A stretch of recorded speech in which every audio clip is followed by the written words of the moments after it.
है या नहीं उसे समझने के लिए, दो इंडिपेंडेंट सैंपल्स के मीन में डिफरेंस सिग्निफिकेंट है या नहीं उसको हमने लास्ट टाइम समझा, और इसी तरह से पेयर्ड सैंपल यानी कि एक ही सैंपल में बिफोर और आफ्टर की जो पोजीशन आपको दे रखी है क्या दोनों एक दूसरे से सिग्निफिकेंटली डिफर है या नहीं, और चौथा जो हमने इसका यूज टी टेस्ट का मैं बात कर रहा हूँ समझा था वो था कोरिलेशन कोफिशिएंट्स की सिग्निफिकेंस को चेक करना। तो आज स्मॉल सैंपल में ही हम एक और छोटा सा टेस्ट ले रहे हैं जिसे आप सामने देख पा रहे हैं, फिशर्स जेड ट्रांसफॉर्मेशन या फिशर्स जेड टेस्ट हम बोल सकते हैं। ठीक है, फिशर्स जेड टेस्ट कोरिलेशंस के लिए होता है, ये ओनली कोरिलेशन कोफिशिएंट्स के लिए। अब आप कहेंगे कि कोरिलेशन के लिए तो हमने दो टेस्ट पहले भी देख लिए, एक बार उस पर कंफ्यूजन हो सकता है तो हम उस पर भी आएंगे। पहले मैं जरा बता दूं इसका यूज कहाँ है, और साथ साथ मैं ये भी बता देता हूँ कि फिशर जेड टेस्ट है ये भी स्मॉल सैंपल टेस्ट की कैटेगरी में ही शामिल होता है। हाँ, लेकिन इसके लिए जो टेबल वैल्यू हम लोग लेंगे तो 5% पर टेबल वैल्यू जो हम लार्ज सैंपल में यूज करते आ रहे थे 1.96 वही लेंगे, क्योंकि ये जेड ट्रांसफॉर्मेशन को कर रहा है। जेड ट्रांसफॉर्मेशन होती है हमेशा x minus x bar divide by standard deviation के हिसाब से चलती है, तो वहाँ वो नॉर्मेलिटी को एज्यूम करके चल रहा है ये। तो 5% पर टेबल वैल्यू, अब हमें डिग्री ऑफ फ्रीडम के बेस पर जो है टेबल वैल्यू लेने की जरूरत नहीं पड़ेगी जैसे कि हम टी टेस्ट में कर रहे थे। तो जो लार्ज सैंपल टेस्ट के केस में हमारी टेबल वैल्यू होती थी 5% लेवल बोल लो या 95% लेवल बोल लीजिए, ठीक है, 95% कॉन्फिडेंस लेवल या 5% सिग्निफिकेंस लेवल, वहां पर ये टेबल वैल्यू आपकी होगी 1.96, और कम ही यूज किया है वैसे हमने उसको 99% या 1% पर अगर आप लें तो ये वैल्यू 2.58 होगी। तो अब इन वैल्यूज को ही हम दोबारा से यूज करेंगे कंपैरिजन के लिए। दूसरी बात कि फिशर जेड टेस्ट की आवश्यकता क्यों पड़ी उसको समझिए। देखिए, जो हमने अभी तक दो टेस्ट पढ़े भी हैं जो कोरिलेशन से रिलेटेड है, एक लार्ज सैंपल में पढ़ा था जिसमें स्टैंडर्ड एरर हमने निकाली थी, ठीक है, और वो था 1 minus are square divided by under root of N, इसको हमने समझा था। और कल हमने टी टेस्ट में भी इसको लिया r divided by 1 minus are square का under root of n minus 2, ठीक है। तो इसे हमने लास्ट टाइम टी टेस्ट के केस में भी समझा था। तो अब इसको दोबारा से क्यों पढ़ रहे हैं? देखिए, दोबारा से पढ़ने के पीछे रीजन ये है कि ध्यान से समझना, ये जो लार्ज सैंपल या स्मॉल सैंपल टेस्ट है ये सिर्फ कोरिलेशन कोफिशिएंट्स की सिग्निफिकेंस को बताते हैं। These are used only to test the significance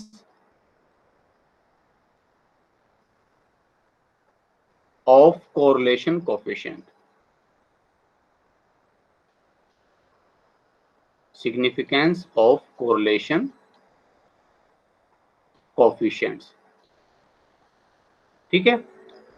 जो कोरिलेशन आपको दे रखा है, जैसे कल हमने एक एग्जांपल लिया था कि हस्बैंड और वाइफ उन दोनों की जो हाइट है उसके बीच में कोरिलेशन दे रखा था 0.53 समथिंग, कुछ इस तरह का पॉजिटिव कोरिलेशन था, पॉजिटिव कोरिलेशन था। तो अब उसकी सिग्निफिकेंस का मतलब क्या है? सिग्निफिकेंस का मतलब ये है, जब हमने कोरिलेशन पढ़ा था तो उसकी एक लिमिटेशन हमने पढ़ी थी कि कोरिलेशन नॉनसेंस थिंग्स में भी हो सकता है। मतलब अगर आप जैसे यूं कहें कि हाँ भाई सचिन तेंदुलकर ने कब कब 100 बनाया, कब कब शतक बनाया, और उस पीरियड में चीनी का भाव क्या रहा, ठीक है, और उन दोनों के बीच में अगर आप कोरिलेशन निकालें, हो सकता है बाय चांस वहां पर भी कोई पॉजिटिव या नेगेटिव कोरिलेशन निकल आए, तो फिर तो आप ये इंटरप्रिटेशन दे देंगे कि हाँ भाई जब जब वो सेंचुरी बनाता है चीनी महंगी हो जाती है, जब जब वो सेंचुरी बनाता था चीनी सस्ती हो जाती थी, ठीक है। तो इस तरह की जो नॉनसेंस कोरिलेशंस है वो आ सकते हैं। तो उसको टेस्ट करने के लिए हम चेक करते हैं कि क्या उसमें एक्चुअल में सिग्निफिकेंस है भी या नहीं, क्या मतलब वो कोरिलेशन है वो बाय चांस निकला हुआ कोरिलेशन है या एक्चुअल में उन दोनों के बीच में कोरिलेशन है। और उसी के लिए हमने एक तो कोरिलेशन के टाइम पर ही पढ़ी थी probable error 0.6745 minus are square divide by under root of N हमने पढ़ी थी, ठीक है। और उसी पर ही स्टैंडर्ड एरर हमने पढ़ी थी। ये दोनों सेम उसी पर्पज से है कि जो कोरिलेशन है, जो कोरिलेशन कोफिशिएंट आया, कहीं वो नॉनसेंस कोरिलेशन तो नहीं है, एक्चुअल में कोरिलेशन मौजूद है या बाय चांस निकला हुआ कोरिलेशन है, उसी चीज को चेक करने के लिए ये टेस्ट यूज किया गया। और ये जो टेस्ट कल हमने पढ़ा टी टेस्ट का, उसका भी पर्पज सिर्फ इतना ही है। अगर सैंपल छोटा है तो जो कोरिलेशन आया, जैसे हस्बैंड और वाइफ की हाइट के बीच में कल हम कोरिलेशन देख रहे थे, तो जो कोरिलेशन आया, क्या वो कोरिलेशन वाकई है या ये बाय चांस है। तो स्मॉल सैंपल है तो टी से देख लेंगे, लार्ज सैंपल है तो इससे देख लेंगे। तो केवल एक कोरिलेशन कोफिशिएंट जो है उसकी सिग्निफिकेंस चेक करने के लिए ये यूज होता है। तो फिर फिशर जेट टेस्ट क्या बताएगा? फिशर जेट टेस्ट जैसे हम दो सैंपल के मीन में डिफरेंस चेक कर रहे हैं कि x बार 1 और x बार 2 के बीच में कोई डिफरेंस जो है वो सिग्निफिकेंट है या नहीं, या सैंपल का जो मीन है और पॉपुलेशन का जो मीन है, ठीक है, सैंपल का मीन और ये पॉपुलेशन का मीन, इन दोनों में जो डिफरेंस है वो डिफरेंस सिग्निफिकेंट है या नहीं। तो उसके लिए हम टेस्ट लगा रहे थे। हमने टी टेस्ट के रूप में भी पढ़ा उनको, जेड टेस्ट के रूप में भी पढ़ा।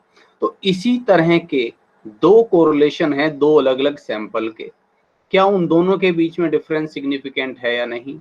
यह जो पॉपुलेशन का हाइपोथेटिकल कोरिलेशन है और जो सैंपल का कोरिलेशन है, क्या उन दोनों में डिफरेंस सिग्निफिकेंट है या नहीं। तो दो कोरिलेशन के बीच में डिफरेंस चेक करना है तो वहां पर टी टेस्ट या आपका वो जो जेड टेस्ट आपने पढ़ा था, जेड टेस्ट कौन सा वाला जो पहले पढ़ा था स्टैंडर्ड एरर वाला, ये नाम उसका भी जेड टेस्ट ही है, 1 minus are square divide by root of N. तो वहां पर ये फॉर्मूले कामयाब नहीं होंगे। वहां पर क्या काम करेगा, वहां पर फिशर वाला जेड टेस्ट काम करेगा, ठीक है। तो यहां से आपको ये पता चल गया होगा कि ये इसकी जरूरत क्या है, इसकी इंपॉर्टेंस क्या है। तो दो जगह पर हम फिशर जेड टेस्ट यूज करते हैं, आप मेरे साथ साथ नोट कर ले भी यहां से। पहला इसका जो यूज है टू टेस्ट, एक तो पॉपुलेशन और सैंपल का जो कोरिलेशन है, एक तो कोरिलेशन आपने एक सैंपल लिया हुआ है, ठीक है, और वहां आपने कोरिलेशन निकाला, और दूसरा फिर आपके पास पॉपुलेशन है पूरी, उसके बीच में आपने कोरिलेशन निकाला।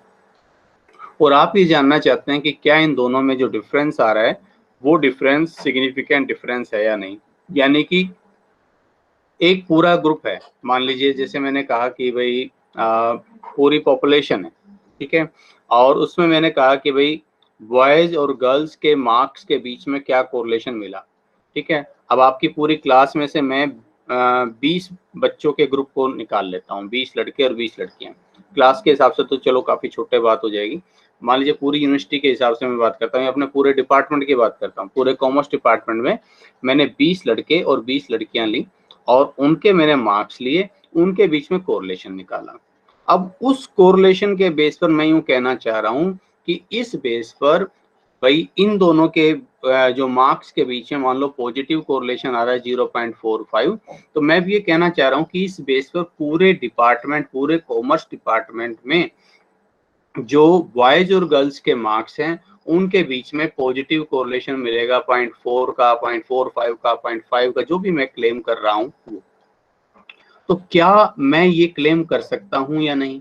क्लेम तब कर सकता हूं जब ये जो मैंने कंप्यूट किया और जितना मैं क्लेम कर रहा हूं उसमें डिफरेंस, सिग्निफिकेंट डिफरेंस ना हो, ठीक है। तो क्या मैं क्लेम कर सकता हूं या नहीं कर सकता, इसका जवाब ये देगा कि क्या 0.45 और 40 के बीच में डिफरेंस सिग्निफिकेंट है या नहीं। तो पहला फॉर्मूला अपना इसी पर्पज के लिए है। दूसरा किस पर्पज से है कि एक तो कॉमर्स डिपार्टमेंट, उसमें बॉयज और गर्ल्स के मार्क्स का मैंने कोरिलेशन निकाला, ये कॉमर्स डिपार्टमेंट है। दूसरा फिर मैं चला गया यहाँ अपनी यूनिवर्सिटी के साइंस डिपार्टमेंट में, और वहां पर मैंने कहा कि भाई यहाँ बॉयज और गर्ल्स के मार्क्स के बीच में कैसा कोरिलेशन मिलता है, वहां मैंने ये कोरिलेशन निकाला। और अब मैं देखना चाह रहा हूँ कि भाई कॉमर्स डिपार्टमेंट में साइंस डिपार्टमेंट के मुकाबले बॉयज गर्ल्स के मार्क्स के बीच में कोरिलेशन अधिक आता है, क्या ये बात सही है या नहीं। ये अगर मुझे चेक करना है, दो डिपार्टमेंट्स के बीच में चेक करना है, तो अब फिशर का जो दूसरा फॉर्मूला है वो लगेगा, यानी कि दो सैंपल्स के कोरिलेशन का डिफरेंस। तो पहला हम क्या करने जा रहे हैं, to test the significance of difference, ठीक है, इन कोरिलेशन कोएफिशिएंट,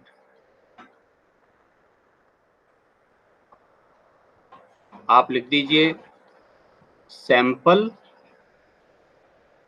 वर्सेस पॉपुलेशन, ठीक है। या अगर थोड़ा सा टेक्निकल होके लिखे हैं तो जैसे टी टेस्ट में लिख रहे थे, सैंपल कोरिलेशन, ठीक है, वर्सेस हाइपोथेटिकल कोरिलेशन।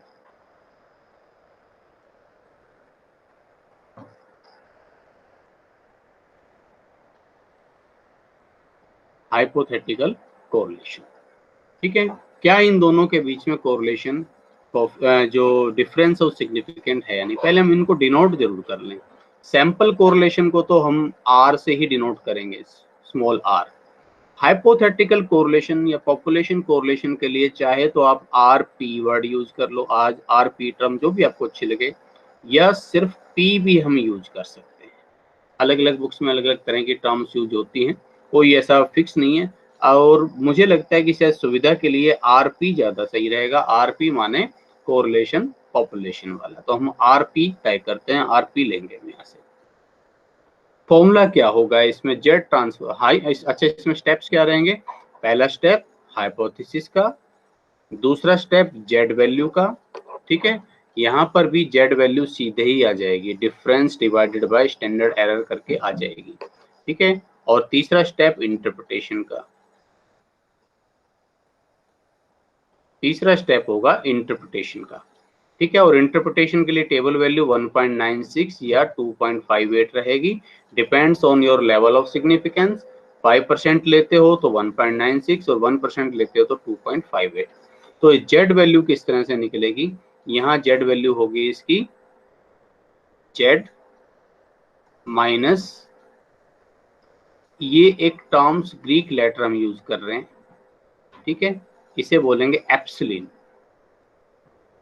इसे प्रोनाउंस करेंगे हम एप्सिलिन, EPSILIN, एप्सिलिन, ठीक है। तो मैं इसको एप्सिलिन बोल रहा हूँ, z minus epsilon divided by its standard error. अभी एप्सिलिन का मतलब वैसे मीनिंग कुछ नहीं है, बस जो पॉपुलेशन के लिए एक जेड हम पॉपुलेशन का सैंपल के लिए निकालेंगे, एक पॉपुलेशन के लिए निकालेंगे, ठीक है। तो उन दोनों का जो डिफरेंस होगा, तो पॉपुलेशन वाले के लिए जो रिप्रेजेंट करेगा उसको मैं एप्सिलिन टर्म बोल रहा हूँ, ठीक है। देखिए पहले जरा एक बार इसको समझिए। अब जरा ये तीनों चीज हमें निकालनी है, पहले इसकी जेड वैल्यू, इसकी एप्सिलिन वैल्यू। तो जेड वैल्यू क्या होगी पहले, here Z is equal to हो जाएगा 1.1513, ये कांस्टेंट वैल्यू रहेगी, 1.1513 log बेस 10। वैसे भी जब हम कुछ ना कहें बेस तो लोग बेस 10 ही माना जाएगा। लोग वैसे जरूरी नहीं कि बेस 10 का ही हो, किसी भी बेस का लोग हो सकता है, ठीक है। लेकिन जो हमारी टेबल होती है, जो आप देख रहे हैं यहाँ सामने लोग टेबल, ये लोग बेस 10 वाली टेबल है, ठीक है। तो कुछ ना कहे तो वैसे भी लोग बेस 10 माना जाएगा, लोग बेस 10। और ये हो जाएगा 1 प्लस आर 1 माइनस आर, ये इस तरह से तो जेड की वैल्यू निकाली जाएगी। फिर एप्सिलिन वैल्यू, जो पॉपुलेशन के लिए हम ये वैल्यू निकालेंगे वहां उसको एप्सिलिन से डिनोट कर रहे हैं, 1.1513 log base 10 1 plus R P 1 minus R P, ठीक है। ये एप्सिलिन वैल्यू हो गई। अब रहेगी इसकी एस लिख दो, चाहे स्टैंडर्ड एरर लिख लो, यहाँ आप चाहें तो टी की तरह सिर्फ एस लिख के भी काम चला सकते हैं, ठीक है। एस ये एक्चुअल में है तो उसकी स्टैंडर्ड एरर ही, तो स्टैंडर्ड एरर, और ये स्टैंडर्ड एरर होगी 1 divided by under root of n minus 3। n का मतलब साइज ऑफ सैंपल। अब ये नोट करेंगे साथ साथ लिखेंगे तो याद रहेगी, ठीक है। तो एक तो यहाँ पर इसका यूज होगा, ठीक। और लगे हाथ पहले दोनों समझ लेते हैं, फिर एक साथ ही एग्जाम्पल पर आएंगे। दूसरा जो इसका यूज है, वहां पर यहाँ एक सैंपल था, दूसरी पॉपुलेशन का कोरिलेशन था, वहां दोनों ही सैंपल होंगे और उनका कोरिलेशन होगा। तो दूसरा जो इसका यूज होगा, to test the significance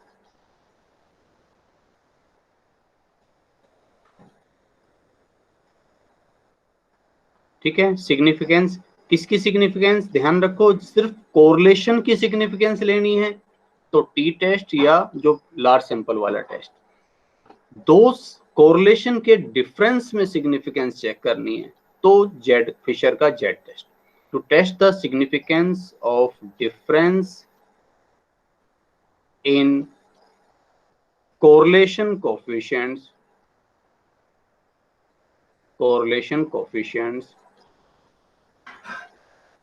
of two samples, ठीक है। दो सैंपल्स के कोरिलेशन कोएफिशिएंट्स है, एक का नाम R1 एक का नाम R2। तो क्या इन दोनों में डिफरेंस जो है वो डिफरेंस सिग्निफिकेंट है या नहीं है। यहाँ पर भी पहला हाइपोथेसिस नल हाइपोथेसिस होगी कि कोई सिग्निफिकेंट डिफरेंस नहीं है। दूसरे में हम जेड वैल्यू निकालेंगे और यहाँ जेड वैल्यू होगी Z1 minus Z2 divided by वही स्टैंडर्ड एरर। सब कुछ सेम यहाँ तक। वहाँ एप्सिलॉन लिखा था, पॉपुलेशन के लिए थोड़ा अलग करने के लिए हमने वहाँ एप्सिलॉन टर्म यूज कर ली थी। यहाँ Z1 और Z2 टर्म यूज करेंगे। Z1 कैसे निकालेंगे, 1.1513 log बेस 10 लिखते हो तो लिख दो, नहीं तो वैसे माना जाएगा यही। तो 1 प्लस R1 1 माइनस R1, ठीक है, पहले सैंपल के लिए। Z2 1.1513 log base 10 1 plus R2 1 minus R2। तो यहाँ तक तो आपको कुछ नया नहीं करना, देखो स्पष्ट फॉर्मूला ही चल रहा है, बस थोड़ा सा फर्क इसकी स्टैंडर्ड एरर में आएगा, ठीक है। और स्टैंडर्ड एरर में क्या फर्क आएगा भाई, एक सैंपल के लिए 1 डिवाइडेड बाई √n-3 किया था, यहाँ दो सैंपल है तो दो बार कर दो भाई, ठीक है। तो ये 1 divided by n1-3 plus 1 divided by n2-3, ठीक है। n1 size of first sample, n2 size of second sample. That's all about Fisher Z test. Use करके देखिए इसको, ठीक है। इसकी यूज कहाँ है, इसका इंपॉर्टेंस क्या है। एक क्वेश्चन ले लेता हूं मैं। फ्रॉम ए सैंपल, आइए पहले वाले फॉर्मूले को यूज करते हैं। From a sample of 10 pairs of observation, ठीक है। n सैंपल जो हमने लिया है, पेयर ऑफ ऑब्जर्वेशन 10, ठीक है, 10 है। The coefficient of correlation is 0.75, R is equal to 0.75 and the corresponding population value, population में अगर ये वैल्यू लें, या तो पॉपुलेशन के लिए दे रखी हो या पॉपुलेशन के लिए क्लेम कर रहे हो, तो ये वैल्यू है 0.6 और पूछा इज द डिफरेंस सिग्निफिकेंट। अब एकदम से माइंड में क्लिक होने चाहिए, दो कोरिलेशन, एक सैंपल का दूसरा पॉपुलेशन का, तो यहाँ तो भैया काम कर सिर्फ इसी कोरिलेशन की सिग्निफिकेंस चेक करवा रहे, तो ये टी टेस्ट का क्वेश्चन है, ठीक है। लेकिन इस कोरिलेशन और इस कोरिलेशन में जो डिफरेंस हमें नजर आ रहा है उस सिग्निफिकेंस को चेक करना है, तो अब ये फिशर जेट टेस्ट का क्वेश्चन बन गया, ठीक है। तो यहाँ से अब आपको समझना है अप्लाइंग फिशर जेट टेस्ट, ठीक है। क्यों, क्योंकि यहाँ पर सैंपल और पॉपुलेशन का कोरिलेशन दिया हुआ है और उनमें हमें सिग्निफिकेंस चेक करनी है। तो सबसे पहला स्टेप नल हाइपोथेसिस, ये अब आप लिखने में काफी एक्सपर्ट हो गए होंगे। Let we take the null hypothesis that there is no significant difference in sample correlation and hypothetical या population correlation। इसके बाद हमें z चाहिए। z के लिए पहले z value, small z value निकालनी पड़ेगी, जो कि होगी 1.1513 log बेस 10 1 प्लस r यानी कि 0.75 1 माइनस आर, यानी कि 1 माइनस 0.75। ठीक है, आइए सॉल्व करें इसको। 1.1513 लोग, इसका लोग 1.75 हो गया है, तो डिवाइड बाय 1 माइनस 0.75 हो गया 0.25। तो ये हो गया भाई 1.1513 लोग, 1.75 को 0.25 से डिवाइड कर दो, 1.75 डिवाइड बाय 0.25, ये आ गया भाई 7 लोग 7। तो 7 का लोग ले लीजिए भाई, लोग तो लेना अब आपको आता होगा। ठीक है, और उसमें कोई भी कंफ्यूजन है तो एक मैंने वीडियो लेक्चर तैयार किया हुआ है कि लोग टेबल किस तरह से देखते हैं। ठीक है, लोग टेबल का यूज किस तरह से करते हैं। तो अगर आपको कोई भी कंफ्यूजन हो तो आप उसको एक बार देख लो, आपकी पूरी इसमें हेल्प हो जाएगी। लोग और एंटी लोग दोनों के बारे में उसमें बताया हुआ है। तो 1.1513, ठीक है, लोग 7, लोग 7 का लोग वैल्यू कैसे देखेंगे अब यहाँ देखिए। ये टेबल देखो, लोग में दो चीजें होती हैं। ठीक है, एक तो लोग टेबल और एक एंटी लोग टेबल। अब यहाँ इसमें तो सिर्फ लोग की ही जरूरत है, एंटी लोग की तो जरूरत भी नहीं है। तो जब हम लोग लेने जाते हैं तो लोग के लिए एक हमें स्टैंडर्ड फॉर्मेट चाहिए होता है। बस ज्यादा डिटेल में अभी मैं नहीं जाऊंगा, इतना ही बता रहा हूँ कि स्टैंडर्ड फॉर्मेट होता है कि एक एक्चुअल डिजिट के बाद दशमलव लगा होना चाहिए। अब यहाँ 7 है, कुछ नहीं दे रखा, तो दशमलव कहाँ है, पॉइंट कहाँ है, यहाँ पर। तो पहले स्टैंडर्ड फॉर्म में है। ठीक है, अच्छा 7 पॉइंट मान लो हो, आगे 1 2 3 4 होता। ठीक है, तो ये आइडियल सिचुएशन है लोग लेने के लिए, ऐसी ही रूप में हमें संख्या चाहिए। ऐसे नहीं हो तो इसका फॉर्मेट और क्या हो सकता है, ये 71.234 हो सकता था, ये 712.34 हो सकता था, या ये 0.71234 हो सकता था, या ये 0. एक और ले लेता हूं, या ये 0.071234 हो सकता था। ठीक है, ध्यान रखिए, लोग में सबसे जरूरी चीज होती है कैरेक्टरिस्टिक। कैरेक्टरिस्टिक क्या होती है, जो पॉइंट से पहले जो वैल्यू हम लिखते हैं। अब ये तो है संख्या जो हमें दे रखी है, लोग वैल्यू मैं भी इनकी लिखूंगा, वो टेबल से आएगी। ठीक है, तो कैरेक्टरिस्टिक सबसे पहले लगानी है, उसके लिए लोग टेबल की जरूरत नहीं। कैरेक्टरिस्टिक कैसे लगाते हैं, ये आइडियल पोजीशन है, इस पोजीशन में। अब यहाँ देखो, दशमलव एक एक्चुअल स्थान के बाद है, 7 के बाद है, तो इस दशमलव को ना आगे करना है ना पीछे करना है। जब ना आगे ना पीछे तो कैरेक्टरिस्टिक 0। कैरेक्टरिस्टिक तुम्हारा स्टीयरिंग है, कितना घुमाना है, आगे करना है या पीछे करना है। ठीक है, तो वो करना है इस आइडियल पोजीशन में लाने के लिए। तो अगर भी इसको ना आगे करना ना पीछे करना, तो बस यहीं पे रुक जाओ भाई, 0। और 0 करने के बाद अब पॉइंट कहाँ था, आप भूल जाओ। अब आप लोग किसका देखोगे, अब पॉइंट कहाँ था भूल जाइए, 71 का 2 पर 3 का डिफरेंस। ठीक है, आगे 4 की तो कोई रेलेवेंस है नहीं। तो आपकी ये लोग टेबल की अपने में ऐसा नहीं है, मैं आपको बता रहा हूँ, अपने में सिर्फ 7 है, बट चलिए है तो मैं बता ही रहा हूँ। तो अब कैसे देखेंगे, 71, ये तो हम एंटी लो पर पहुंच गए। ठीक है, ये है 71, ये 71 आप देख पा रहे होंगे। ठीक है, 71 का कितने पर था, 71 का 2 पर 3 का डिफरेंस। तो 71 का भी 0 होता है, पहले 0 1 2, ठीक है, 2 पर 8525 और 3 का डिफरेंस है 2, उसमें जोड़ दो तो 8527 आ जाएगी वैल्यू। 71 का 2 पर 3 का डिफरेंस हो गया 8527। ठीक है, 8525 और 2 जुड़ गए तो 8527। ठीक है, अब देखो मान लो ये ऐसे होता तो ये हो गया एक सिचुएशन। अगर ये पॉइंट यहाँ होता तो हम कहते भाई ये आइडियल पोजीशन में नहीं है। अब इसको आगे लाओ, एक स्टेप आगे लेकर आओ, इस दशमलव को एक स्टेप आगे कैसे लेकर आओ, अपनी कैरेक्टरिस्टिक हो जाएगी, एक डिजिट आगे आई है ना, तो 1 पॉइंट। अब भूल जाओ कहाँ था पॉइंट, अब इस फिर से 71 का 2 पर 3 का डिफरेंस वही आएगा 8527। ठीक है, अगर ये ऐसे होता तो हम कहते हैं अच्छा पॉइंट 3 स्थान के बाद है भाई, ये तो 2 के बाद होना चाहिए। 1 2 2 स्थान वापस ले आओ इसको, ठीक है। तो आपने अपना जो स्टीयरिंग जो है 2 पॉइंट्स आगे किया है, ठीक है ना।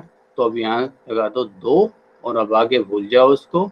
अब 71 का 2 पर 3 का डिफरेंस, आगे तो सब सेम चल लेना 8 5 2 7। और ये होता अगर ऐसे, ये वाला, तो हम कहते हैं अच्छा पॉइंट तो इसके आगे है, होना चाहिए एक डिजिट के पीछे, 7 के पीछे होना चाहिए।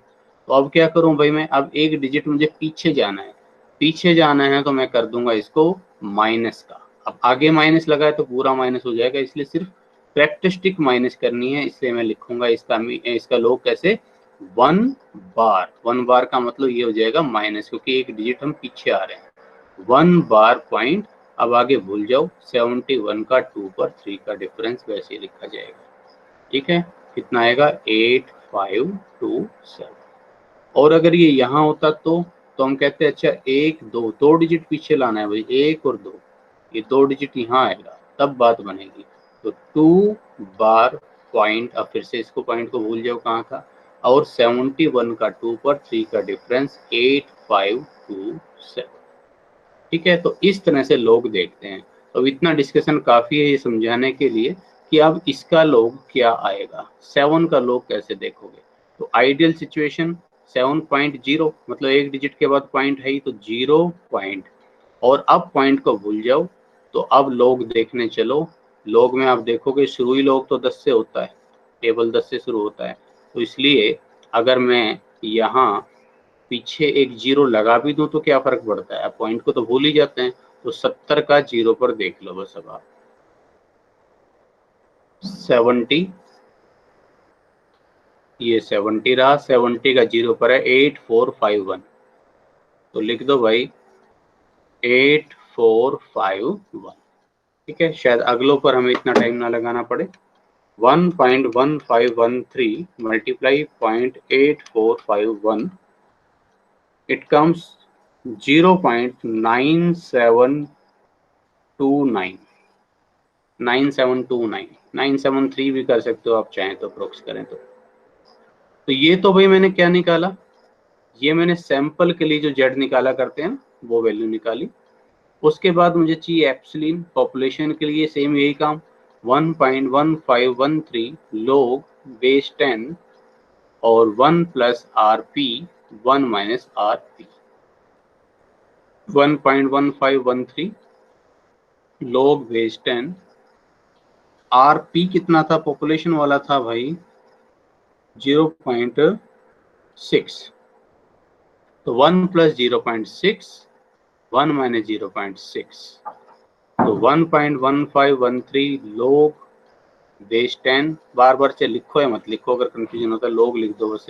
लोग कितने का, 1.6 को डिवाइड कर दो 0.4 से, तो ये हो जाएगा 4 आ जाएगा। तो 4 का लोग तो देख ही लोगे 1.1513। अब करेक्टरिस्टिक्स कितनी आएगी भाई, एक डिजिट के बाद पॉइंट यहाँ लगा सकते हैं ना, तो ऑलरेडी सही पोजीशन में है, तो 0 पॉइंट और 40 का 0 पर देख लेंगे। 40 का 0 पर, 40 का 0 पर है 6021, ये रहा 6021, 6021, ठीक है। और अब कर देते हैं इसको मल्टीप्लाई, तो भाई 1.1513 मल्टीप्लाई 0.6021, तो ये आता है 0.6932, 0.6932, ठीक है। और फिर हमें चाहिएगा एस, स्टैंडर्ड एरर एस लिख दो चाहे एस ई लिख लो, जो आपको लिखो, 1 divided by under root of n minus 3, ठीक है। 1 divided by under root of n minus 3, तो 1 divided by under root n कितने थे, ऑब्जर्वेशन 10 थे ना, 10 में से 3 गया, तो 1 divide by under root of 7, ठीक है। और अब देखो कितना आएगा, 7 का अंडर रूट 2.6457 आता है, तो 1 डिवाइडेड बाई 2.645, तो ये वैल्यू आती है 0.377। ठीक है, और ये अगर आपको लग रहा हो इसमें अलग है उसमें अलग है, ऐसा नहीं है। आप चाहो तो इसको ऐसे लिख सकते हो 1/n -3, क्योंकि अब ये अंडर रूट इस पर भी है और इस पर भी। अब एक का अंडर रूट एक होता है, तो इसलिए आया हुआ है।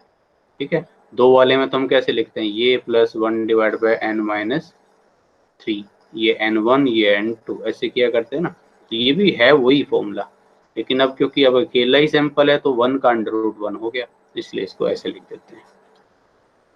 तो ये तीनों आइटम तुमने निकाल ली, तो अब हम फाइनली जेड निकाल सकते हैं।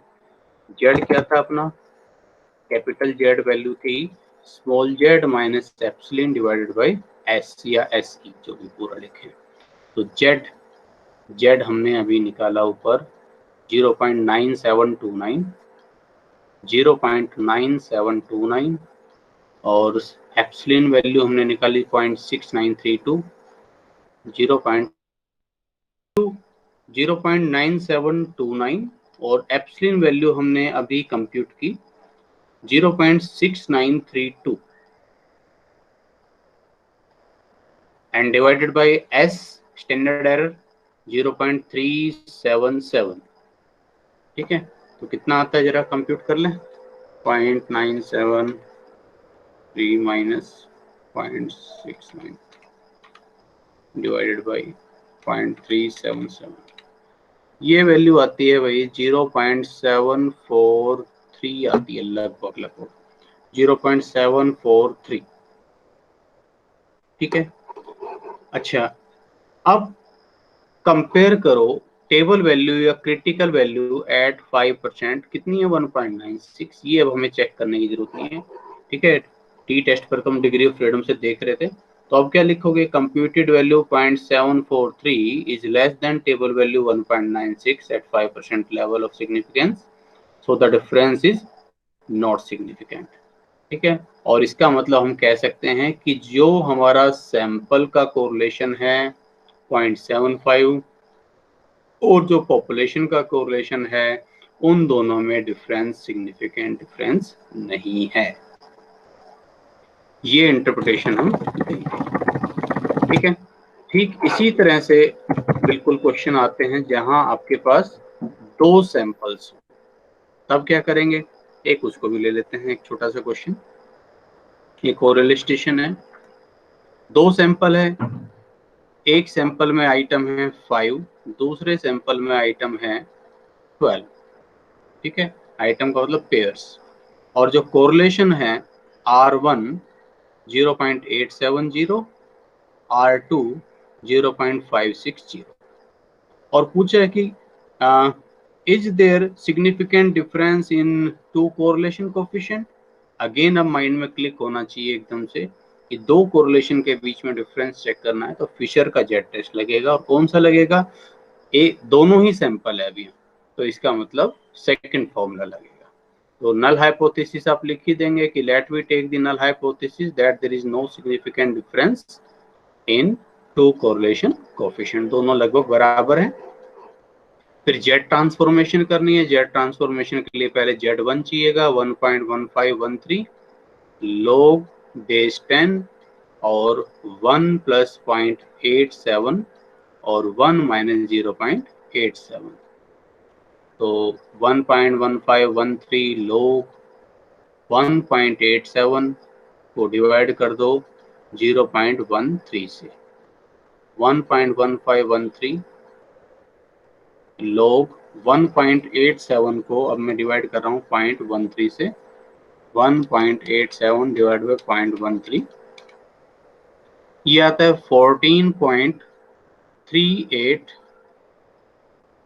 ठीक है, 14.3846 से, चलो 4 डिजिट ही बोलते हैं।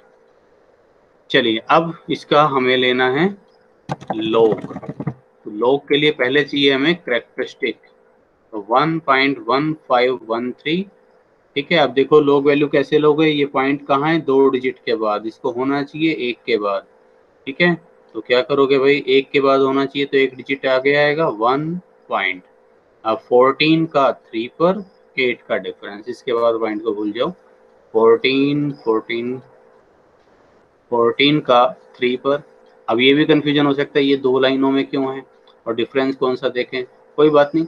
देखो ये 0 1 2 3, ठीक है। अब इसका डिफरेंस देखना तो इसी की सीधे में ऊपर देखना है। और ये जो हैं अगर 0 1 2 3 4 और 5 यहाँ से, फिर 5 6 7 8, 5 6 7 8 में आगे डिफरेंस देखना हो तो फिर वो इसी लाइन वाला आगे देखना। तो 14 का 3 पर और 8 का डिफरेंस हम लोग देख रहे थे। 14 का 1 2 3 और 8 का डिफरेंस है ये वाला 25। तो 1 2 3 1 5 5 3 और प्लस कर दिया इसमें हमने 20, कितना आएगा भाई 25। तो 1578, 1578, तो 1.1513 को मल्टीप्लाई कर दिया, ये वैल्यू आती है, ये कुछ गलत कर दिया मैंने, 1.1513 मल्टीप्लाई 1.1578, तो 1.333 आता है वैल्यू, ठीक है। ऐसे ही Z2 निकालो, Z2 1.1513 log बेस 10, ठीक है। और 1 प्लस R2 1 माइनस R2, तो 1 प्लस 0.56 1 माइनस 0.56, 1.1513 log, ठीक है।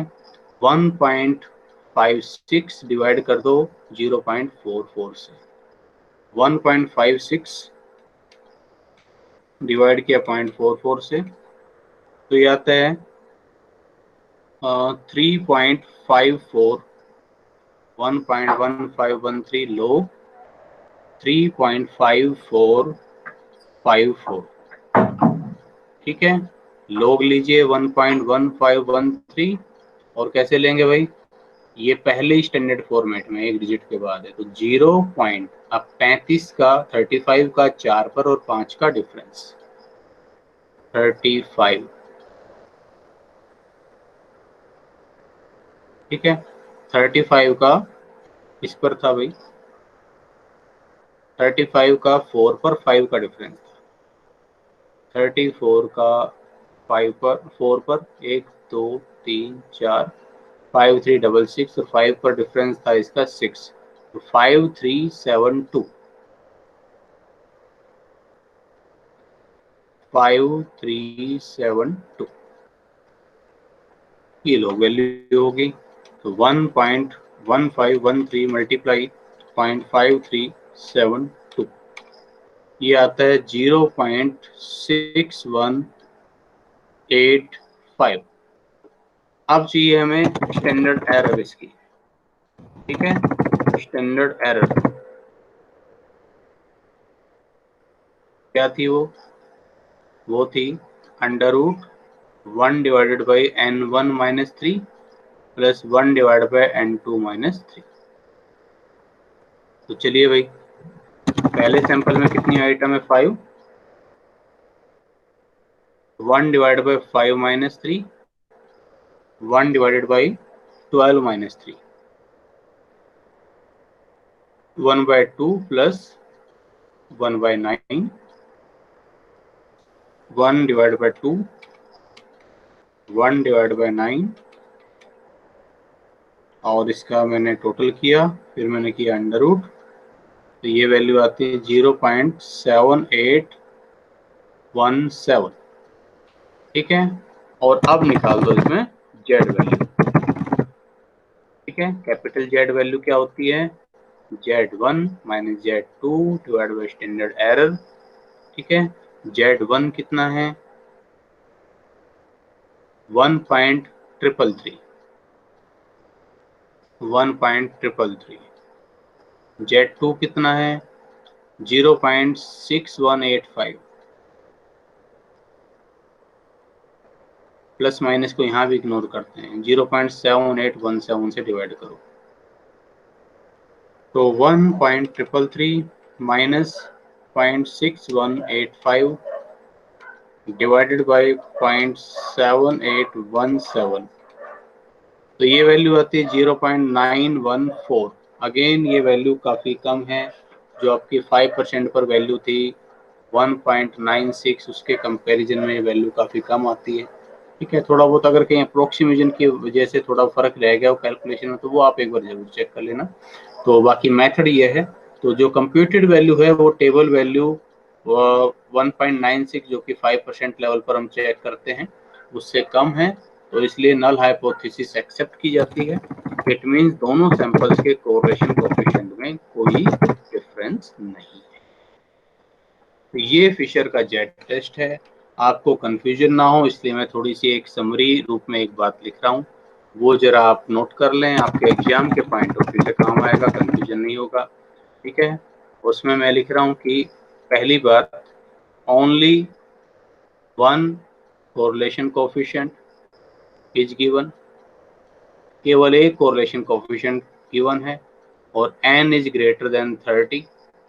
ठीक है, ग्रेटर देन और इक्वल टू 30, तो लार्ज सैंपल वाला टेस्ट लगेगा। और वो टेस्ट का नाम क्या है? वो टेस्ट निकालते हैं हम standard error of r 1 minus are square divide by root of n। दूसरा, ओनली वन r, केवल एक कोरिलेशन कोएफिशिएंट हमें दे रखा हो। ठीक है, और n वहां पर 30 से कम हो। ठीक है, is given n is less then 30, तो वहां पर टी टेस्ट लगाओ। टी टेस्ट का जो था फॉर्मूला जो था, और वहां टी क्या था? r divided by under root of 1 minus are square under root of n minus 2। ठीक है, जिसमें डिग्री ऑफ फ्रीडम होगी n माइनस 2। कल हम पढ़ चुके हैं इस बार। ठीक है, और अगर दो कोरिलेशन कोएफिशिएंट्स हैं, टू कोरिलेशन, ठीक है, एक तो r और एक rp, एक सैंपल का एक पॉपुलेशन का, तो फिशर का फर्स्ट फॉर्मूला अभी पढ़ा है, ये दोबारा लिखने का कोई फायदा नहीं। और अगर टू कोरिलेशन हो, एक सैंपल 1 का एक सैंपल 2 का, तो फिशर का सेकंड फॉर्मूला। यानी कि फिशर का जो जेट टेस्ट है वो केवल तब लागू होगा जब हमारे पास दो कोरिलेशन होंगे। सिंगल कोरिलेशन है तो लार्ज सैंपल वाले टेस्ट से काम चलेगा अगर n बड़ा है तो, और स्मॉल सैंपल वाले से काम चल जाएगा अगर n छोटा है तो। ठीक है, तो ये all about Fisher Z test. इतना इम्पोर्टेंट नहीं है एग्जाम पॉइंट ऑफ व्यू से जितना टी टेस्ट को इम्पोर्टेंस या एफ टेस्ट को दी जाती है, बट फिर भी आपके सिलेबस का पार्ट है, और इम्पोर्टेंट जो चीज़ सिलेबस का पार्ट है वो सारी इम्पोर्टेंट होती है, तो इसको आप अच्छे से पढ़ें। ठीक है, प्रैक्टिस कर लें इसकी। नेक्स्ट टाइम हम जो है एफ टेस्ट और एनोवा को करेंगे।